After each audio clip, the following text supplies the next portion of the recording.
વિદ્યાર્થી મિત્રો, ધોરણ 9 થી 12 માટે આપણે ક્વેશ્ચન ટેગ અનુપ્રશ્નો નામનો પાર્ટ જોઈએ છે. ધ્યાન રાખજો બચ્ચાઓ, આના અંદર શું હોય? દાખલા તરીકે Ram is a clever boy. હવે ક્વેશ્ચન ટેગમાં કેવું હોય કે જો આગળનું વાક્ય હકાર હોય તો તમારે પાછળ નકાર લખવાનો, અને જો આગળનું વાક્ય નકાર હોય તો પાછળ તમારે હકાર લખવાનો. જો Ram is a clever boy, આ હકાર છે તો તમારે અહીંયા પાછળ લખવાનું નકાર. એજન્ટ ઈજ છે તો એજન્ટ લખવાનું, અને અહીંયા રામ નહીં લખવાનું. છોકરો છે તો એનું સર્વનામ હી આવશે. હવે જો સીમા ઇઝ આપણે નોટ ક્લેવર લઈ લઈએ. સીમા ઇઝન્ટ અ ક્લેવર ગર્લ. હવે જો બચ્ચાઓ, આ વાક્ય હકાર હતું તો પાછળ નકાર લખ્યું, હકાર તો પાછળ નકાર, હકાર તો પાછળ નકાર, હકાર તો પાછળ નકાર, અને નકાર તો પાછળ હકાર, નકાર તો પાછળ હકાર, નકાર તો પાછળ હકાર, નકાર તો પાછળ હકાર આવશે. આ ઇજન્ટ છે તો તમારે અહીંયા લખવાનું ઇજ, ઇજ સી, સીમા માટે સી આવે, ઇજ સી. આ વાક્ય લખતા પડશે. આને ક્વેશ્ચન ટેગ કહેવાય. જો આનું રામ હોશિયાર છોકરો છે નહીં કે, અને આનું સીમા હોશિયાર છોકરી નથી છે ને. બસ આ જેવી રીતે આપણે પાછળ બોલીએ ને કોઈને પ્રૂફ આપવા માટે કે હું કાલે તારા ઘરે આવ્યો તો ને, એ બતાવવા માટે આપણે આ અનુપ્રશ્નનો ઉપયોગ કરીએ. બરાબર? એક જ વસ્તુ સિમ્પલ અને સાદું છે બચ્ચાઓ. આગળ હકાર હોય તો પાછળ નકાર, આગળ નકાર હોય તો પાછળ હકાર. જો he was not happy, he was not happy, આ નકાર છે તો પાછળ હકાર આવશે. was he, બરાબર? હવે માનો કે she was lazy, આપણે હકાર લઈએ અહીંયા, she was lazy તો પાછળ શું આવશે? wasn't she, wasn't she, wasn't she આ થશે. દાખલા તરીકે they are not poor, આગળ નકાર તો પાછળ હકાર.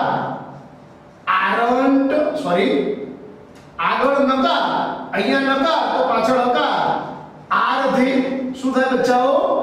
are they, you are late today, અહીંયા હકાર તો પાછળ નકાર. aren't you, aren't you. હવે જો બચ્ચો મેં આઈ વાળામાં સ્ટાર્ટ કર્યું છે, અને ધીસ વાળામાં અને ધેર વાળામાં સ્ટાર્ટ કર્યું છે.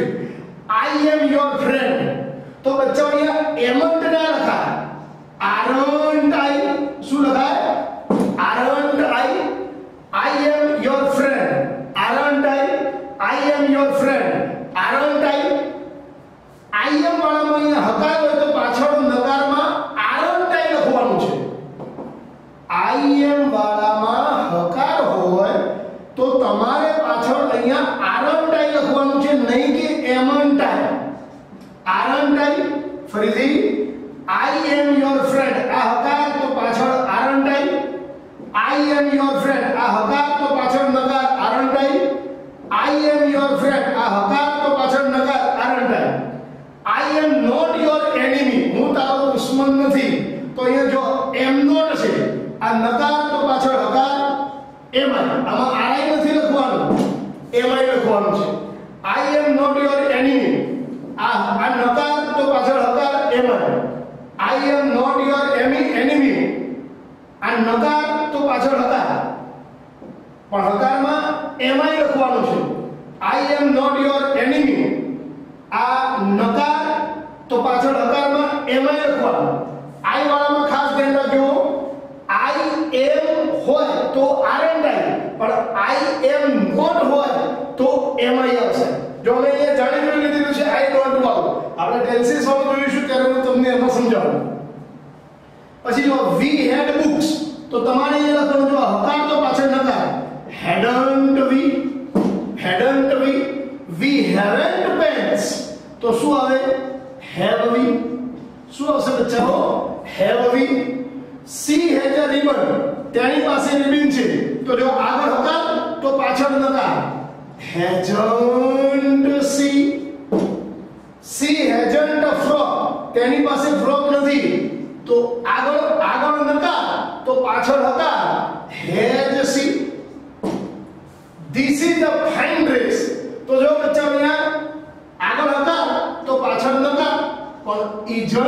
ઈટ આવે. શું આવશે? ડ્રેસ માટે ઇજન્ટ ઈટ આવે. પ્રાણી, વસ્તુ કે પદાર્થ હોય તો અહીંયા ઇજન્ટ ઈટ વપરાય. That is not a lovely flower તો અહીંયા આવશે ઇઝ ઇટ. આ બંનેને ધ્યાન રાખો. This is a fine dress, હકાર છે તો પાછળ નકાર, પણ ઇજન્ટ ઈટ, ઇજન્ટ ધીસ ન લખાય. ઇજન્ટ ઈટ અહીંયા કમ્પલસરી સર્વનામ જ વપરાશે. Okay, this is a fine dress, isn't it? This is a fine dress, isn't it? That is not a lovely flower. Not છે તો is it? That is not a lovely flower. Is it? That is not a lovely flower. Is it? That is not a lovely flower. Is it? આ થશે. હવે બચ્ચાઓ આપણે two બી ના રૂપ માટે જો વર્તમાન કાળનું ટુ બી નું રૂપ હોય, ભૂતકાળનું ટુ બી નું રૂપ હોય, એની જાર હોય, હેવ હેઝ હોય, એના માટે હેવ હેઝ ને હેડ માટે આપણે ક્વેશ્ચન ટેગ જોયા. હવે આની વાત કરીએ તો આ ટેન્સીસ છે બચ્ચાઓ. તો જો સાદો વર્તમાન કાળ છે પહેલા વાક્યમાં, this is four tenses. S પ્રત્યય લાગેલો છે તો અહીંયા આપણે શું લખવાના પાછળ? ડઝન્ટ હી, ડઝન્ટ હી. આ હકાર તો પાછળ નકાર. આપણે સાદા વર્તમાન કાળમાં ટેન્સીસમાં મેં તમને શીખવાડ્યું, સાદા વર્તમાન કાળમાં પ્રશ્નાર્થ વાક્ય બનાવવા માટે ડુ અથવા ડઝ વપરાય. અહીંયા એસ પ્રત્યય લાગેલો છે એટલે ડઝન્ટ હી. હવે જો સી ડઝન્ટ બાય એપલ્સ, બરાબર. હવે માનો કે સી ની જગ્યાએ અહીંયા સીતા હોય, સી ની જગ્યાએ સીતા હોય તો બી આ નકાર છે તો પાછળ તમારે હકાર લખવાનું ડઝ, અને સીતા છોકરીનું નામ છે એટલે સર્વનામ આવશે સી. Does she. શું આવશે? Does she. હવે જો the boys sing songs at night.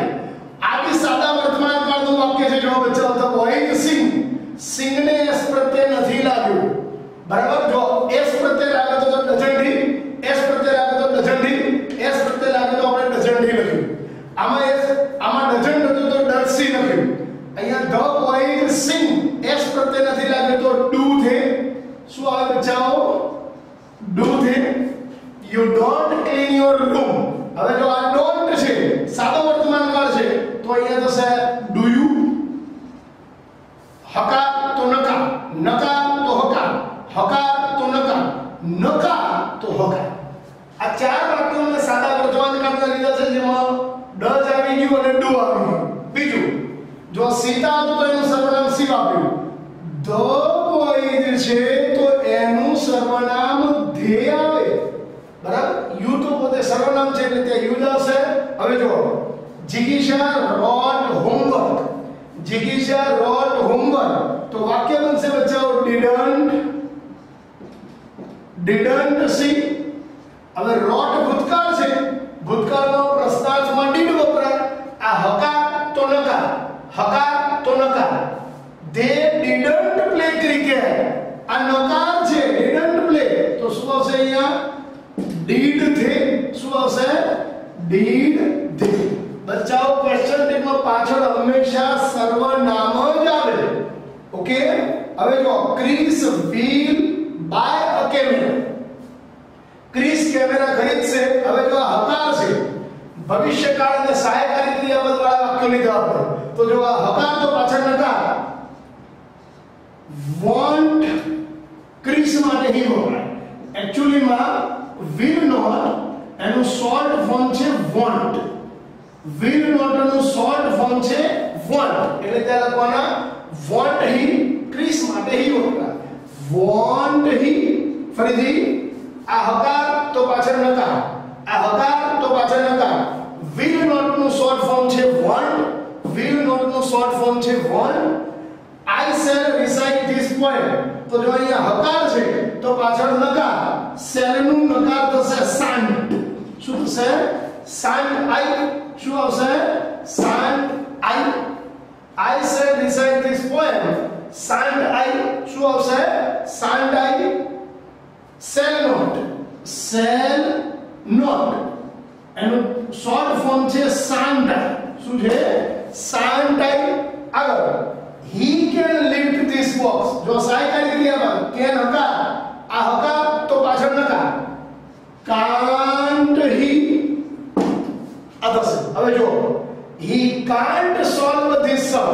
આ નકાર તો પાછળ હકાર કેમ he છે તો he.